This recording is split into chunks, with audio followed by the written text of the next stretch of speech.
अभी आप मुझे ये बताएं, जितने भी लोग ऑनलाइन हैं या ऑफलाइन हैं, कि अडोबी एक्सडी किस किस के पास ऑलरेडी इंस्टॉल्ड है? आपके पास ऑलरेडी है? क्या वर्जन है? चेक कीजिएगा, ठीक है। और आपके पास ऑनलाइन सुप्रावती नहीं सर, अभी नहीं किया है। अभी नहीं है, ठीक है। उसके साथ में ना वर्जन भी देखिएगा तो ज़्यादा क्लियरिटी मिलती है।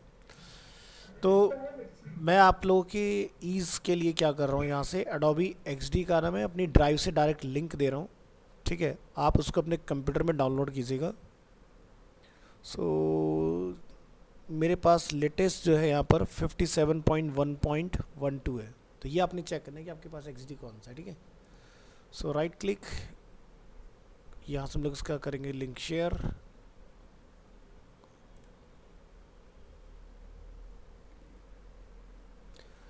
Anyone with the link, copy, done. File को जब आप अनजिप करेंगे तो उसका पासवर्ड रहेगा 123, ठीक है।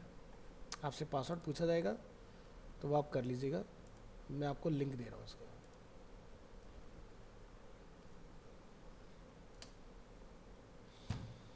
ठीक है। तो लिंक आप सभी के पास रिसीव हो चुका है। इंस्टॉलेशन बहुत सिंपल है। अपना कंप्यूटर के अंदर एक्सट्रैक्ट करें, विनरार एक सॉफ्टवेयर आता है, वो अपना डाउनलोड कर लीजिएगा। तो सर कौन सा? विनरार ये होता है, आप इस तरह का आइकन आता है इसका। सर आप स्क्रीन प्रेजेंट कर रहे हो क्या? अच्छा, स्क्रीन डिस्प्ले नहीं है क्या? Oh God. नहीं sir. Okay okay okay okay okay, wait wait wait wait wait.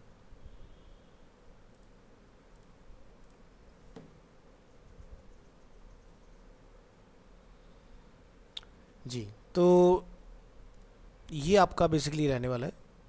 यहाँ से हम लोग राइट क्लिक करते हैं, इस तरह का आपके कंप्यूटर का आइकॉन पहले से आता है बना हुआ, वेल एंड गुड, यानी कि आपके पास है। नहीं तो यहाँ से हम लोग इसको फाइंड आउट करेंगे, विन रार, और यहाँ से आपने डाउनलोड पर क्लिक कर लेना है और यहाँ से आप इसको डाउनलोड कर पाएंगे। ये लिंक भी मैं आपको दे दे रहा हूँ साथ में, ताकि आपको एक्सट्रैक्ट करने में कोई प्रॉब्लम ना हो। तो जब आप ये काम कर लेंगे तो आपने क्या करना है, आपके पास जो फाइल रिसीव होगा, मैं आपको एक डेमो के लिए दिखा देता हूँ करके। इस तरह से आपके एक फ़ाइल रिसीव होगी, आपने उसके ऊपर क्या करना है, राइट क्लिक, और उसको जाके आपने एक्सट्रैक्ट टू, जो आपकी फोल्डर का नेम है उसी के अंदर एक्सट्रैक्ट कर देना है, ठीक है। तो आपका काम हो जाएगा। जैसे मैं यहाँ से इसको डिलीट कर दे रहा हूँ यहाँ से, और अब मैं आपको एक्सट्रैक्ट करके दिखा रहा हूँ। ये देखिए बन गई फाइल यहाँ पर इस तरह से। तो ये काम करना है आपने, इजीली आपका काम हो जाएगा।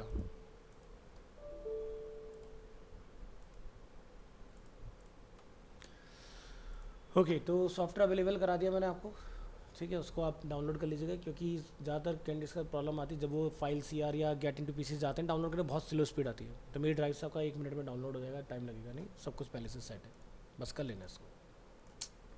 इंस्टॉलेशन सिंपल है, नेक्स्ट नेक्स्ट नेक्स्ट करेंगे, आपका इंस्टॉलेशन भी कंप्लीट हो जाएगा। अब क्या प्रॉब्लम्स आएंगी आपको इंस्टॉलेशन में, उस पर बात करते हैं। पहली चीज़ ये कि अडोबी एक्सडी को ऑपरेट करने के लिए आपका अडोबी पर अकाउंट होना मैंडेटरी है। यानी कि जैसे भी आप यहाँ देख रहे हैं, अगर मैं यहाँ पर क्लिक करता हूँ तो मेरा अकाउंट ऑलरेडी यहाँ पर है अडोबी पर।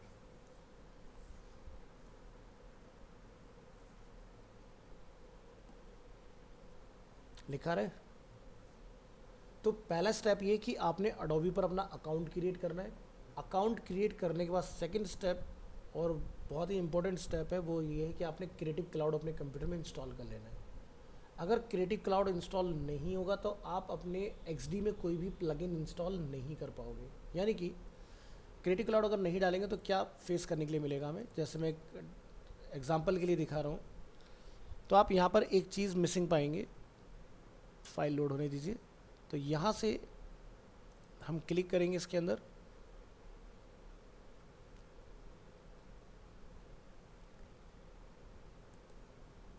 तो यहाँ प्लगइन पे देख रहे हैं प्लस का सिंबल आ रहा है मेरे पास। यहाँ बैक करते हैं, प्लस का सिंबल है।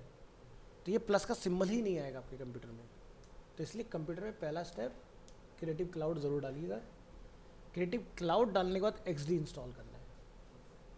तो पहला स्टेप, सबसे पहले हम लोग बनाएंगे अडोबी पर अकाउंट, फिर कंप्यूटर में क्रिएटिव क्लाउड, ध्यान से सुनिएगा। और क्रिएटिव क्लाउड डालने के बाद क्रिएटिव क्लाउड में लॉगिन करना है हमने, फिर हमने एक्सडी इंस्टॉल करना है। तो फिर आपका ये प्लस का बटन एक्टिव हो जाएगा, अदरवाइज ये प्लस का बटन आपका एक्टिव नहीं होगा। लिखा रहा है welcome to Adobe Creative Cloud, ये तभी चलेगा जब आपका क्रिएटिव क्लाउड इंस्टॉल्ड होगा और उसमें भी आपने लॉगिन किया होगा। ठीक है, तो चलिए ज़रा एक्सडी पर एक फटाफट हम लोग नज़र डालते हैं कि क्या चीज़ें हैं और किस तरह से हैं। तो बिल्कुल डिफ़ॉल्ट से स्टार्ट करेंगे। तो पहली बार जब आप इसको लॉन्च करते हैं तो ये कुछ इस तरह से आपके सामने सेम इसी साइज़ में ओपन होगा जैसा भी आप मेरी स्क्रीन पर देख रहे हैं। ठीक है, यहाँ से हम इसको मैक्सिमाइज़ करेंगे। मेक श्योर करिएगा कि लॉगिन हो जाए, आपका क्लाउड का सिंबल बना हुआ आना चाहिए आपका, तभी आपकी फ़ाइल ऑनलाइन ऑटोमेटिकली सेव होगी। इसका बेनिफिट यानी कि आपने घर पर काम किया, आप अरीना आते हैं, ऑटोमेटिकली फ़ाइल यहाँ पर एक्सेस हो जाएगी, यहाँ काम किया घर पे जाओगे ऑटोमेटिकली वहाँ पर भी एक्सेस हो जाएगी फाइल। ठीक है, प्लान में यहाँ पर स्टार्टर आएगा क्योंकि ये आपको by default limited control offer करता है अपने स्टार्टर प्लान के अंदर। अगर आप फुल फ्लैश प्लान में जाते हैं तो वो पेड होता है, पेड के अंदर आप अनलिमिटेड अपने प्रोजेक्ट शेयर कर सकते हैं, बट अभी के लिए आप लिमिटेड प्रोजेक्ट ही शेयर कर पाएंगे। यानी कि एक बार में, लेट्स से मैं क्लाइंट हूँ, आप मेरे लिए काम कर रहे हैं, तो आप इस स्टार्टर प्लान से एक ही फाइल एक बार में शेयर कर पाएंगे। अगर दो लोगों का काम आप साइमल्टेनियसली कर रहे हैं तो दो के साथ शेयर नहीं होगा, पहले वाले लिंक को बंद करना पड़ेगा फिर नया लिंक शेयर होगा। तो ये डिफरेंस है। ठीक है, सो यहाँ पर लेफ्ट हैंड साइड में हम लोग देखेंगे अपना लोगो ऑफ एक्सडी, उसके बॉटम में आपको ऑप्शन मिलता है न्यू फाइल, देन उसके बिलो में हम लोग देखेंगे ओपन। ठीक है, और यहाँ से कुछ हमें होम और लर्न, यानी कि अगर आप कुछ सीखना चाहते हैं यहाँ से तो एडोबी ने ऑलरेडी आपको सीखने के लिए बेसिक लिंक्स पहले से ऑफर किए हुए हैं। ठीक है, उसके नीचे फाइल्स जहाँ पर आप देखेंगे अपनी योर फाइल्स, आप जैसे इसको क्लिक करेंगे तो आपका क्लाउड एक्सेस होगा। यहाँ पर थोड़ा सा वेट करेंगे, आपको सारी फाइल्स अपनी यहाँ पर डिस्प्ले हो जाएंगी जो भी आपने एक्सडी में आज तक बनाई होंगी अपनी। ठीक है, शेयर विद यू, अगर मेरे साथ किसी ने एक्सडी की फ़ाइल अपनी शेयर की हुई है, या जैसे आप लोग सीखेंगे तो आप लोग अपनी फ़ाइल मेरे साथ शेयर करेंगे तो वो मुझे यहाँ पर दिखाई देती हैं। अब मान लो जैसे आप स्टूडेंट्स हैं, आप लोग एक दूसरे के साथ अगर ग्रुप में काम कर रहे हैं, कोई फ़ाइल किसी के साथ शेयर किया हुआ है तो यहाँ पर आपको वो डिस्प्ले होगा। ठीक है, मैनेज लिंक, अगर आपने अपना कोई लिंक लाइव किया हुआ है तो मैनेज लिंक पर क्लिक करते ही आपका एक नया ब्राउज़र टैब ओपन हो जाएगा। ठीक है, जहाँ पर आपका ऑलरेडी लॉगिन होना चाहिए, नहीं है तो कर लेना उस चीज़ को लॉगिन। अब ये मैनेज लिंक वही चीज़ है कि मान लो मैंने एक फ़ाइल अपना किसी भी एक्स पर्सन के साथ शेयर किया और मुझे दूसरे के साथ शेयर करना है, तो पहले वाले लिंक को आप यहाँ से बंद करेंगे, या फिर यहीं से मुझे अगर किसी फ़ाइल को शेयर करना है तो मैं उसको शेयर भी कर सकता हूँ। तो आपका एंटायर एक्सडी का जितना भी फाइल है वो आपको यहाँ पर दिखाई देगा। तो ये आपको टूर देगा, तो आप लोगों का फर्स्ट टाइम रहेगा तो आप टूर देखिएगा। जैसे कि आप यहाँ से करेंगे कि भाई पहली चीज़ कि भाई quick access to more assets, तो आप यहाँ जाएंगे, नेक्स्ट क्लिक करेंगे तो ये आपको बता रहा है here where you will find your Lightroom photos sync file and mobile creation. Next right click open menu actions, वो आपको यहाँ पर मिल जाएंगे ऑप्शन। ठीक है, और सेलेक्ट मल्टीपल फाइल्स। तो यहाँ पर रिव्यू लिंक, यानी कि ये फ़ाइल मेरी जो है वो शेयर है। ठीक है, तो यहाँ से मैं अपनी इस पर्टिकुलर फाइल का जाके डिलीट करना चाहूँ डिलीट कर सकता हूँ, लिंक कॉपी करना चाहूँ या इसको शेयर करना चाहता हूँ तो शेयर कर सकता हूँ इस फाइल को मैं। ठीक है, सो अभी मेरा एक लिंक ऑलरेडी शेयर है, तो मैं अपना कोई दूसरा लिंक शेयर तब तक नहीं कर पाऊँगा जब तक मैं इसको रिमूव नहीं करूँगा यहाँ से। ठीक है, ध्यान रखिएगा जब आप यहाँ से डिलीट परमानेंटली करते हैं तो यानी कि आपका डेटा परमानेंट डिलीट हो जाता है, तो ध्यान से 2 बार 3 बार चेक कीजिएगा तब डिलीट कीजिएगा कि करना है या नहीं। पता चला ऐसे बहुत सारे स्टूडेंट्स ने जल्दबाजी में गलती से डिलीट परमानेंट कर लिया, उन्हें लगा कि मेरा लिंक डिलीट हो रहा है, बट एक्चुअली फाइल डिलीट होती है। ठीक है, तो एक काम ध्यान से कीजिए क्योंकि इसके बाद में अंडू भी नहीं होता। ठीक है, तो एक होता है नॉर्मल डिलीट। नॉर्मल डिलीट में आपका डिलीटेड के अंदर फाइल जो होता है वो 1 महीने के लिए रहता है। एक होता है परमानेंट डिलीट, तो समझ गए ना मतलब फ़र्क है ना, कि भाई हम लोग अपने कंप्यूटर को कुछ डिलीट करते हैं, रिसाइकिल में जाता है, रिसाइकिल पे जाकर डिलीट करता है फिर ख़त्म, फिर नहीं मिलेगा, तो वाली चीज़ है। तो आप यहाँ देख सकते हैं files you deleted will be permanently removed after 30 days. तो यहाँ से 30 दिन के बाद परमानेंट डिलीट होती है, यानी कि अगर डिलीट परमानेंटली आपने वहाँ से चलाया तो यहाँ नहीं पहुँचेगी फाइल, वो पहले ही आपने परमानेंट कर दिया। हेलो, सो यहाँ से आप किस मोड में देखना चाह रहे हैं इन चीज़ों को, लिस्ट फॉर्म में या फिर आप इसको ग्रिड मोड में, तो यहाँ से आप चेंज कर सकते हैं। अब आप यहाँ देख सकते हैं इस पर क्या बना रहे हैं, 2 पर क्लाउड, यानी कि ये फाइल आपकी ऑनलाइन ओनली है, ऑफलाइन नहीं है। ठीक है, अगर आप कोई फ़ाइल निकालना चाहते हैं यहाँ से तो आप इसको ऑफलाइन कर सकते हैं। उसका तरीका होता है कि पहले फ़ाइल को ओपन करो, ओपन करने के बाद फाइल मेन्यू के अंदर ऑप्शन आता है सेव एज करने का ऑफलाइन। ठीक है, तो जैसे मैं अगर यहाँ पर जाता हूँ क्लिक,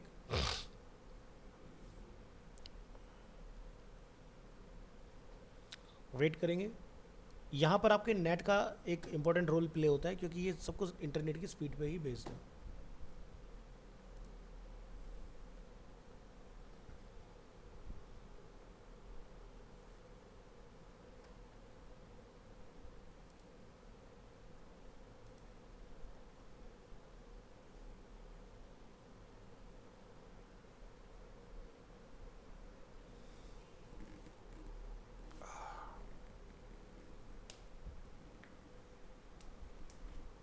ठीक है, तो इसके अंदर हमारे पास मल्टीपल पेजेस हम लोग यहाँ पर देख रहे हैं इस तरह से। ठीक है, तो फाइल मेन्यू में जब आप यहाँ आते हैं तो क्या लिखा था, सेव एज लोकल डॉक्यूमेंट। ठीक है, अदरवाइज ये क्लाउड पर ही सेव होता है। तो यहाँ पर फाइल क्लोज नहीं होती है, यहाँ पर आपको क्या करना होता है, होम बटन पर क्लिक करना होता है और फिर आपने एक्सडी को बंद करना होता है, अदरवाइज क्या होगा, आपका एक्सडी ही बंद हो जाएगा। ठीक है, जैसे अदर सॉफ्टवेयर पता ना कि हमने कंट्रोल डब्ल्यू किया तो फाइल क्लोज होती है, सॉफ्टवेयर स्टिल ओपन रहता है आपका, यहाँ ऐसा नहीं होता है। ठीक है, सो चलिए ये बेसिक क्लियर हो गया अपने को। अब यहाँ पर आप देखेंगे गेट अनलिमिटेड लिंक शेयरिंग, यानी कि अगर आप यहाँ से बहुत सारे लोगों के साथ अपनी फाइल को शेयर करना चाह रहे हैं, अनलिमिटेड शेयर करना चाह रहे हैं डिफरेंट डिफरेंट प्रोजेक्ट्स, तो उस कंडीशन में अपग्रेड करना होगा। अपग्रेड का कुछ एक इनका चार्जेस वगैरह रहते हैं, तो आप यहाँ से क्लिक करेंगे तो उस केस में फिर आपको यहाँ से दिखा देगा कि क्या आपको पे करना रहेगा। सो सबसे पहले आपको कंफर्म करना पड़ेगा, इसके अंदर साइन इन कर लेंगे आप।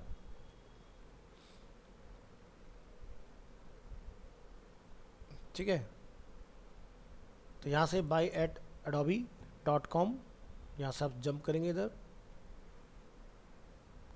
और यहाँ पर आपको फाइंड आउट करना पड़ेगा कि अडोबी का XD यहाँ पर अवेलेबल है या नहीं।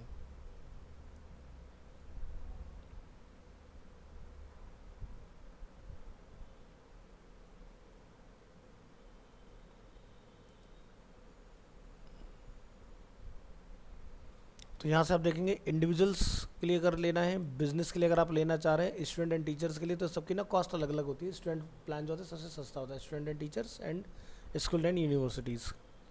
ठीक है, तो यहाँ पर आपको अलग अलग चीज़ें मिल जाती हैं। यहाँ पर आप देखेंगे ऑप्शन कि भाई पहले ना इनका इंडिविजुअल के अंदर क्या होता था कि यहाँ पर XD दिखाते थे ये लोग, आजकल ये दिखाना इन्होंने यहाँ बंद कर दिया है।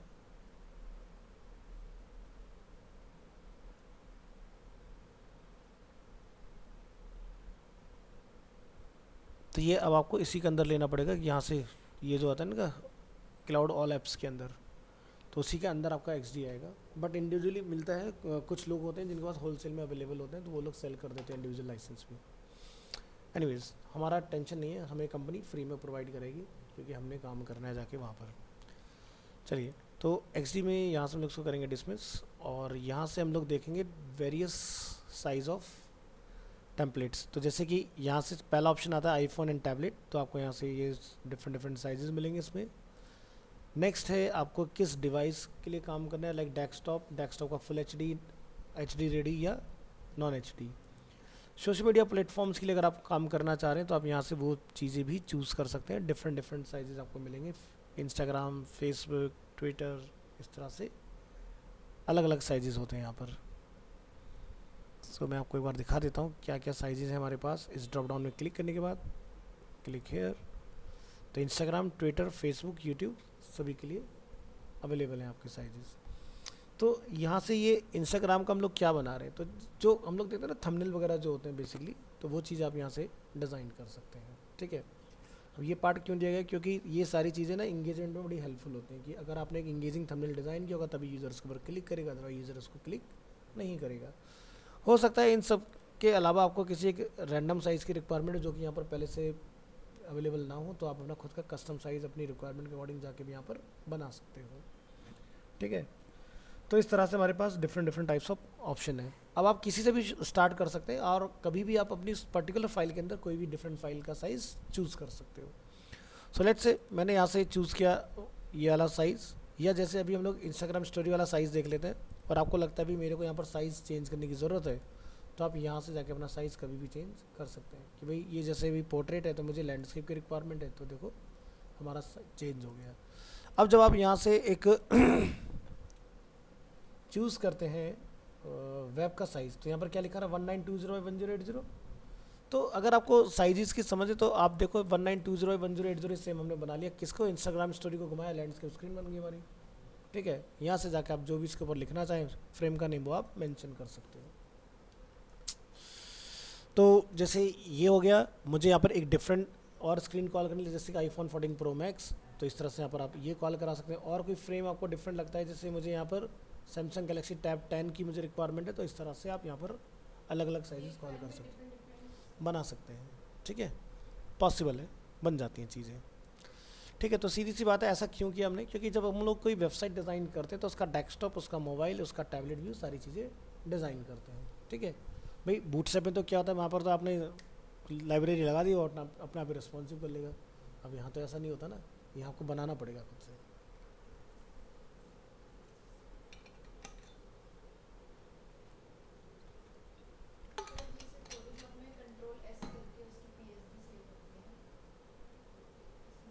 यहाँ कंट्रोल एस नहीं होता, यहाँ पर जो भी आप काम करेंगे वो ऑटोमेटिकली क्लाउड में सेव होता रहता है।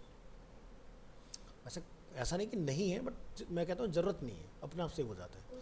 वैसे अगर आप यहाँ जाएंगे ना जैसे, तो यहाँ पर सेव वगैरह का ऑप्शन दिया होता है, तो बाय डिफ़ॉल्ट जैसे आप फाइल बनाते हैं वो अनटाइटल्ड के नाम से ऑलरेडी ऑनलाइन सेव हो चुकी है। तो अब अनटाइटल्ड जितनी फाइल आप बनाएंगे वो सब अनटाइटल्ड ही होती हैं।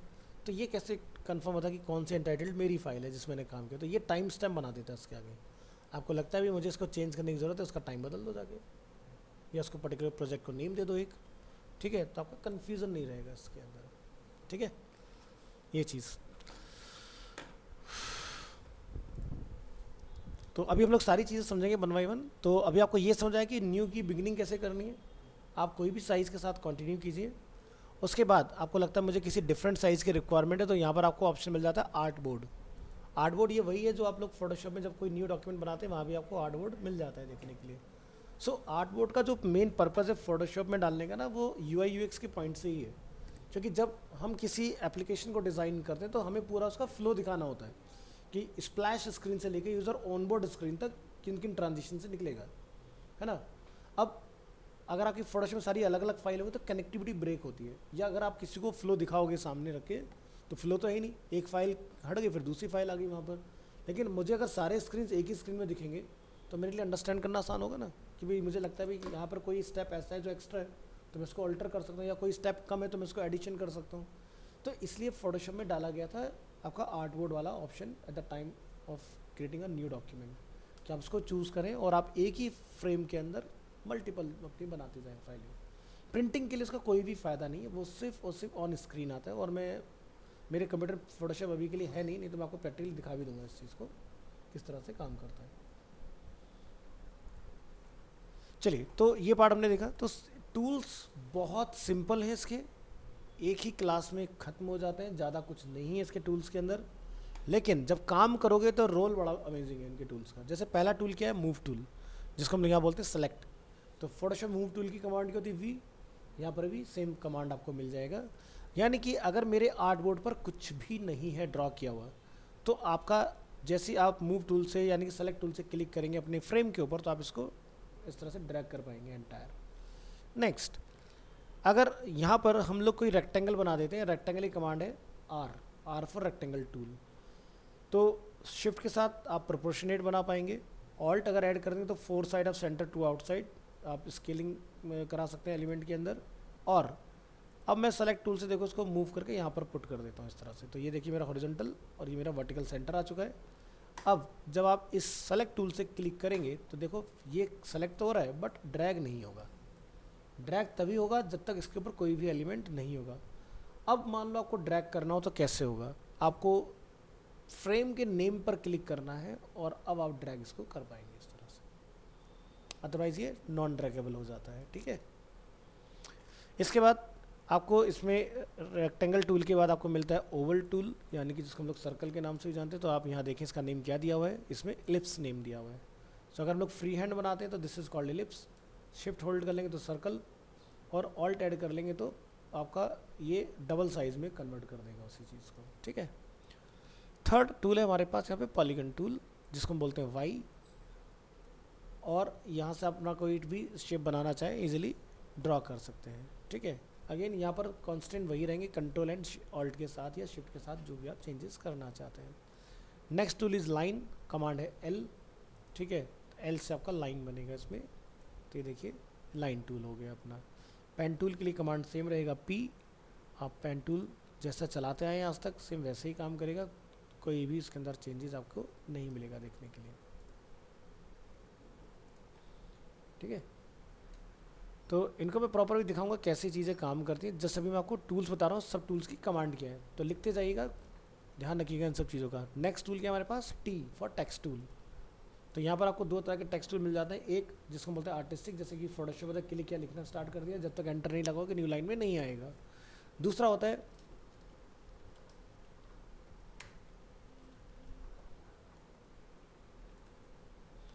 कि हम यहाँ से क्लिक करेंगे और एक फ्रेम ड्रॉ कर लेंगे इस तरह से। अब आप जो भी इसमें लिखना चाहें वो डिफाइन कर सकते हैं। दिस इज अ पैराग्राफ, इस तरह से ये आपका वर्क करेगा, ठीक है। तो दो तरह के टेक्स्ट अवेलेबल। तो इसमें क्या होगा, लिखते लिखते जैसे आपका एंड में जाएगा मैटर, वो ऑटोमेटिकली न्यू लाइन में आएगा। तो वी एस कोड जैसे कि अपने पास ओपन है ऑलरेडी, हम यहाँ से एक न्यू फाइल बनाते हैं which is demo extension dot H T M L, यहाँ लिखते हैं HTML5 और यहाँ से कुछ लॉरेम इप्सम लिख लेते हैं और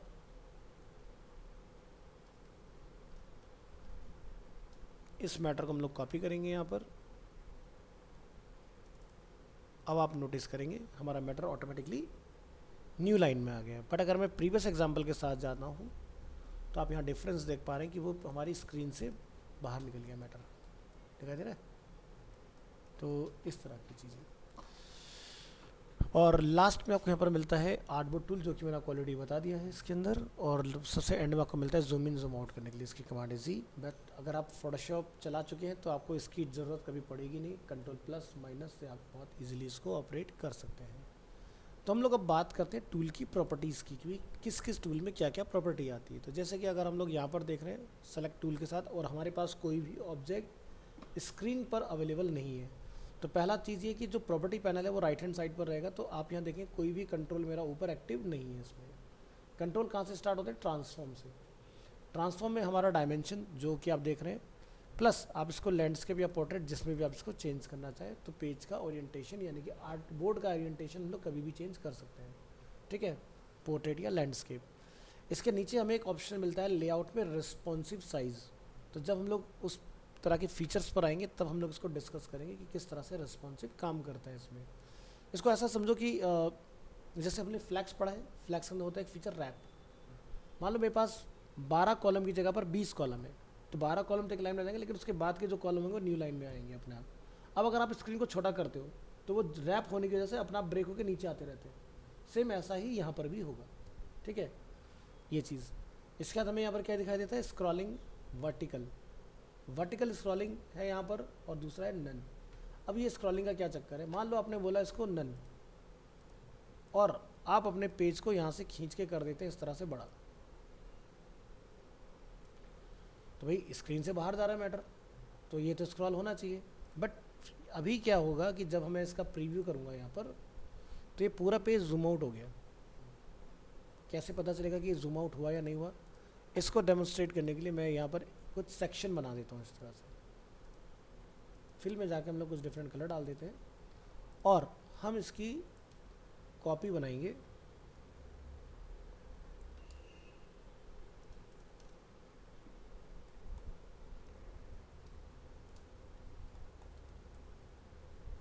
अब आपको देखो इजीली समझ में आ रहा होगा। तो इसने क्या करा, उसको जूम आउट करके मुझे स्क्रीन में फिट करके दिखा दिया। बट अगर यहाँ पर स्क्रॉलिंग का फीचर एक्टिव होता, अब पेज पे आपने कुछ बना दिया तो पेज को तो सेलेक्ट कर नहीं पाओगे आर्टबोर्ड को, तो फिर कहाँ करना पड़ता है, नेम पर क्लिक, स्क्रॉलिंग एक्टिव, वर्टिकल। अब आप यहाँ पर देखिए क्या हो रहा है, इसको यहाँ से डिफाइन सेलेक्ट और व्यू पोर्ट की हाइट हो गई भाई 3916, वर्टिकल स्क्रॉलिंग ऑन, यहाँ से क्लिक। क्या चीज़ मिसिंग है ज़रा वो देखें।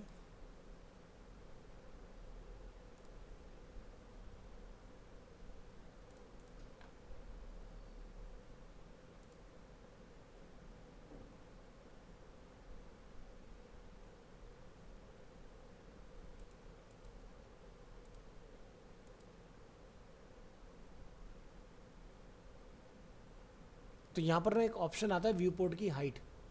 तो व्यू पोर्ट की हाइट हमारी कितनी आ रही, 3916। तो मैं जैसे व्यू पोर्ट की हाइट यहाँ पर सेट कर देता हूँ 1080। अब आप देखें डिफरेंस क्या आ रहा है। कंटेंट हो गया स्क्रॉलेबल। तो हमारी व्यू पोर्ट की हाइट जो थी वो स्ट्रेच होकर ना उतनी ही बड़ी होगी थी जितना बड़ा हमारा फ्रेम था, ठीक है। तो इस वजह से ये दिक्कत आपको फेस करने के लिए मिला। तो यहाँ से आपने वर्टिकल ऑन करना है स्क्रॉलिंग, देन यहाँ से व्यू पोर्ट की साइज हाइट मतलब क्या रखना है वो चीज़ आप यहाँ पर मेंशन कर देंगे। चलिए, तो ये प्रॉपर्टी अपने को क्लियर हुआ पेज के ऊपर क्या क्या कंट्रोल आते हैं। दूसरा हमारे पास यहाँ पर एक ऑप्शन रहता है अपीयरेंस, यानी कि अगर आप पेज का कलर बदलना चाहते हैं कोई भी डिफरेंट कलर, तो आप यहाँ से पेज का कलर भी चेंज करा सकते हो। और एक ऑप्शन नीचे रहता है यहाँ पर ग्रिड। ग्रिड बड़े काम की चीज़ है कि अगर आप कोई वेबसाइट बनाना अगर चाह रहे हैं यहाँ पर, तो बहुत इजीली आप यहाँ पर अपनी वेबसाइट वगैरह बना पाते हैं with the help of grid. So जैसे एग्जांपल के लिए हम यहाँ पर क्या करते हैं, नीचे के ये सब डिलीट कर देते हैं सेक्शंस। अब यहाँ पर हम ऑप्शन ऑन करते हैं ग्रिड। तो आप देख सकते हैं हमारे बूटस्ट्रैप की तरह कॉलम बन के आ गया ऑटोमेटिक, ठीक है। तो जब हम लोग यहाँ पर कोई ग्रिड बनाए तो हमें किन चीज़ों का ध्यान रखने की ज़रूरत है, ठीक है। तो बूटस्ट्रैप पढ़ के आए हो, बूटस्ट्रैप में नंबर ऑफ कॉलम्स कितने होते हैं, 12 कॉलम होते हैं। तो पहली चीज़ तो ये देखना है कि 12 कॉलम है यहाँ पर या नहीं। तो यहाँ पर आप देखेंगे कि हमने बूटस्ट्रैप के बाद में 2 क्लास का मटेरियल और पढ़ा था, याद है। तो मटेरियल में क्या होता है कि वहाँ पर टैबलेट के लिए 8 कॉलम होते हैं, मोबाइल के लिए 4 होते हैं और डेस्कटॉप के लिए 12 कॉलम होते हैं। तो यहाँ पर हम लोग ये नोटिस करते हैं कि भाई यहाँ पर कॉलम टैबलेट के लिए कितने हैं, 1 2 3 4 5 6 7 8। तो अगर आप एक रेस्पॉन्सिव वेबसाइट बना रहे हो, ध्यान से सुनना, तो आपको 12 8 4 इस पर काम करना है। और अगर आप कोई वेबसाइट बना रहे हैं और उस वेबसाइट का एप्लीकेशन बन रहा है, तब आपको ये सब बनाने की ज़रूरत नहीं होती है, ठीक है। जो भी वेबसाइट का मोबाइल ऐप होता है वो वेबसाइट रेस्पॉन्सिव नहीं बनाई जाती। जैसे एग्जांपल के लिए हम बात करेंगे amazon.com।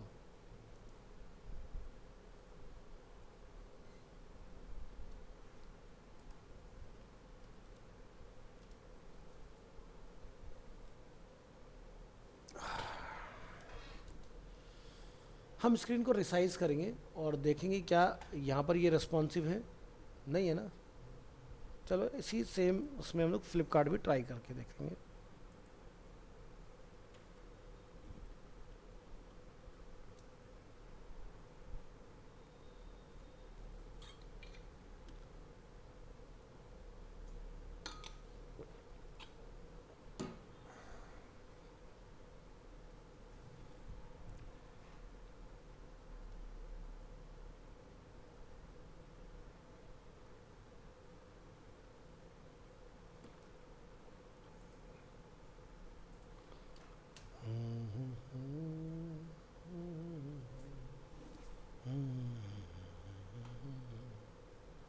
चलिए छोटा कर रहे हैं अपने पेज को।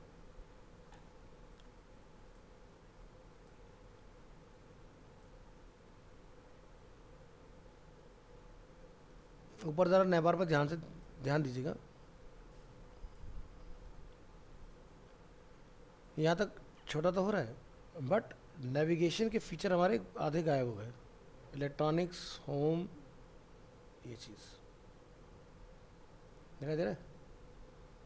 तो इन्होंने रेस्पॉन्सिव कर रखा है लेकिन ये बढ़िया से काम कर नहीं रहा। तो इसको बेटर वे में समझना हो तो क्या करें, अंदर चलते हैं, किसी पर्टिकुलर एक को ओपन कर लेते हैं। अब ज़रा देखते हैं कि भाई क्या रिस्पॉन्सिव इनका कितना इफेक्टिव है। तो आप देख रहे हो प्रोडक्ट के ऊपर प्रोडक्ट यहाँ तक एक दूसरे में चढ़ गए इनके, और नीचे क्या रहे। तो समझ आया, फ्लिपकार्ट रिस्पॉन्सिव वेबसाइट नहीं है, ठीक है। तो क्यों नहीं है, क्योंकि जिनके पास अपने खुद के डेडिकेटेड एप्लीकेशंस होते हैं उनका हम लोग रिस्पॉन्सिव नहीं बनाते, ठीक है। तो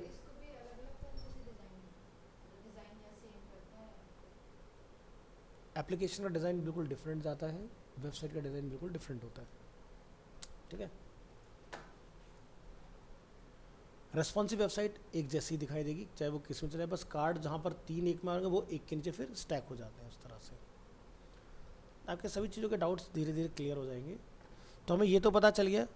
अब हमारा जो यहाँ पर फ्रेम है वो क्या है, अगर हम लोग इसको पकड़ते हैं फुल HD 1920x3916, तो पेज की हाइट कितनी भी हो सकती है, लेकिन विड्थ जो होती है वो फिक्स होनी चाहिए। मतलब ऐसा ना हो कि आपने विड्थ भी डाल दिया जाके 2000 पिक्सल, अब साइज़ होता है 1920, तो सीधी सी बात है आपकी वेबसाइट स्क्रॉल हो ही जाएगी हॉरिजॉन्टल, तो गलत हो जाएगा। तो अगर आप बूटस्ट्रैप फ्रेंडली एक वेबसाइट बना रहे हो तो आपको ये पता होना चाहिए कि मुझे यहाँ पर ये गैप्स लेफ़्ट और राइट में कितना रखना है। ठीक है, दो तरह से बूटस्ट्रैप काम करता है, वन इज़ कंटेनर फ्लूइड यानी कि एज टू एज, और सेकंड होता है हमारा कंटेनर। तो अगर आप कोई ऐसी वेबसाइट बना रहे हैं कि जहाँ पर आपका स्ट्रक्चर मिडिल में आएगा, तो वहाँ पर हमें क्या ध्यान देने की ज़रूरत है, आप यहाँ पर डेस्कटॉप में यहाँ पर देख रहे हैं नंबर ऑफ कॉलम्स कितने हैं 12, गटर विड्थ कितना है 16। ठीक है, अब ये 16 XD का अपना डिफ़ॉल्ट है, बट बूटस्ट्रैप की अगर आप बात करो तो बूटस्ट्रैप यूज़ करता है 24। मैंने दिखाया भी था इस चीज़ को प्रैक्टिकली जब पढ़ाया था कभी, तो प्रैक्टिकली इसको समझेंगे कहाँ से हमें मिलता है। तो आप यहाँ जाके लिखेंगे गेट बूटस्ट्रैप, और यहाँ पर जाके आप लिखेंगे डॉक, क्लिक करेंगे डॉक्स, डॉक्स में यहाँ जाकर आप सर्च करेंगे गटर विड्थ, एंटर करेंगे तो गटर हमारा जो होगा वो आपको मिल जाएगा इसके अंदर कितना है। तो क्या लिखा रहा है, गटर स्टार्ट एट 1.5 यानी कि 24 पिक्सल्स वाइड, यानी कि कॉलम के बीच की जो गैप है वो इतना रहेगा। तो हमारा यहाँ पर कितना आ रहा है, इसको अगर ज़रा हम यहाँ देखें 16, तो यहाँ पर क्या लिखेंगे आप, चेंज हो गया। इसके बाद कॉलम की विड्थ कितनी रखनी है, तो कॉलम की जो विड्थ होती है वो 8.33% होती है, बट यहाँ तो पिक्सल्स में आ रहा है, तो ये चीज़ हम लोग कैसे कैलकुलेट करें, है ना। तो इसका एक ही तरीका है कि भाई आपको ग्रिड कंटेनर का ये पता होना चाहिए कि स्ट्रक्चर साइज़ क्या चलता है। तो हम लोग टॉप में आएंगे, यहाँ जाएंगे, कंटेनर पर क्लिक करेंगे, और हमें यहाँ आके पता चलता है जो सबसे बड़ा एक्स्ट्रा लार्ज होता है वो कितना होता है 1400। ठीक है, तो ये हम लोग किस में देख रहे हैं, कंटेनर के अंदर। ग्रिड पे अगर हम लोग आते हैं, ठीक है, तो हमारे पास यहाँ पर आप देखेंगे 1400 यहाँ मेंशन है। ब्रेक पॉइंट पर अगर आते हैं तो आप यहाँ देखेंगे 1400 यहाँ लिखा, तो हर जगह 1400 आ रहा है। तो मुझे ये पता चल गया इससे कि मेरा वर्किंग रेंज जो है वो 1400 पिक्सल से ऊपर का नहीं होना चाहिए। बट अगर आप फ्लिपकार्ट से कंपेयर अगर करेंगे तो फ्लिपकार्ट का 1600 पिक्सल का होता है। अगर हम लोग ये इमेज अगर यहाँ से देखें, इंस्पेक्ट करें इसको,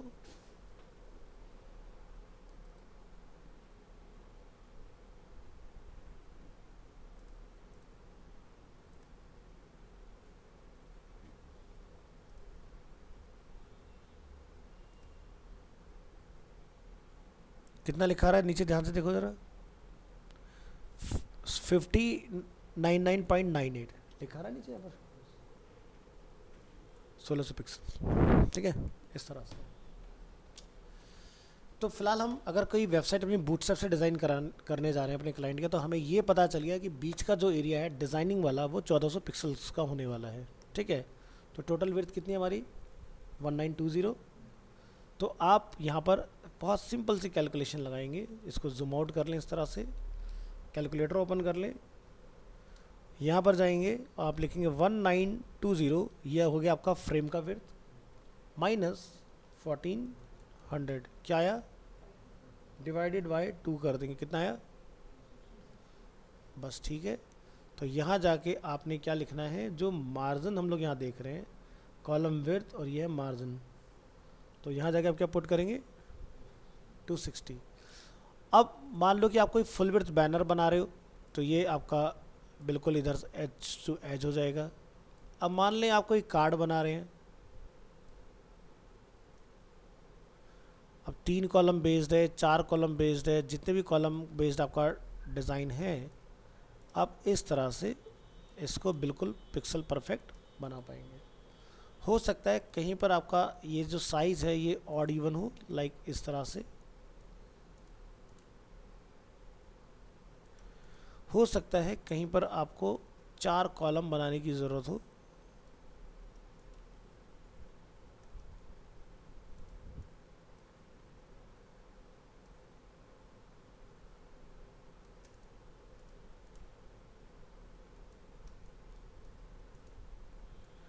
ध्यान रखना वेबसाइट आप कोई भी बनाए, स्ट्रक्चर सब में यही चलेगा।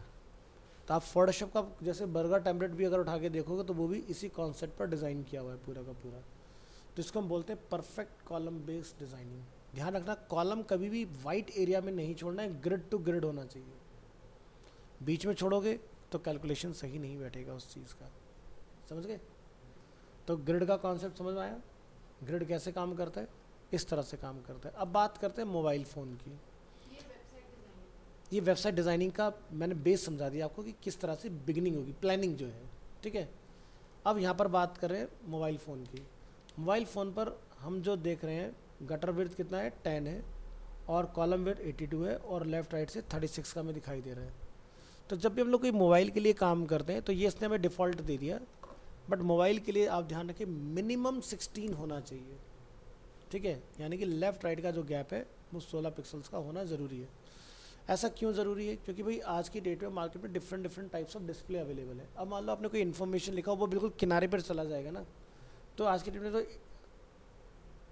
इतने अतरंगे टेम्पर कार्ड आते हैं कि मतलब वो स्क्रीन से पहले ही ख़त्म हो जाते हैं। तो वो आपको एज का कंटेंट रीड करने में बड़ी दिक्कत देने वाला है। दूसरा, जिनका एज डिस्प्ले, कर्व डिस्प्ले जिसको हम लोग बोलते हैं, वहाँ बहुत ज़्यादा आपको दिक्कत फेस करने के लिए मिलेगी। सो मेक श्योर करें कि लेफ़्ट और राइट में एक डिसेंट अमाउंट का गैप होना चाहिए, ठीक है। तो जैसे यहाँ पर 36 है, तो ये अगर आपको कम करना हो तो 16 पिक्सल से कम नहीं होना चाहिए, एटलीस्ट इतना आपने रखना ही रखना है इसको। तो जब मोबाइल ऐप बनता है तो ध्यान रखना है ये सेम काम करेगा, यानी कि आपका ये रहेगा 16 और जो अंदर वाला गैप यहाँ पर 10 देख रहे हैं ये उस केस में 8 हो जाता है। तो मोबाइल का जो गटर होता है वो ये होता है, बाहर का 16 अंदर का 8। क्योंकि अगर आप बहुत ज़्यादा गैप रखोगे तो भी ऐसा लगे जैसा आप भरने की कोशिश कर रहे हो एप्लीकेशन को, तो चीज़ें तरीके से होनी चाहिए। तो ये आपको थोड़े से प्रिंसिपल समझने की ज़रूरत है किस तरह से काम होता है। आज का हम इतना ही रखें क्योंकि हमारी 3 बजे एक ट्रेनिंग स्टार्ट है। तो आप लोग आज की क्लास में अपना इंस्टॉलेशन करके देखें, अकाउंट वगैरह बनाएं, सेटअप करें। कोई डिफ़िकल्टी फेस करते हैं तो डिस्कस ज़रूर कीजिएगा, ठीक है। मिलते हैं नेक्स्ट क्लास में।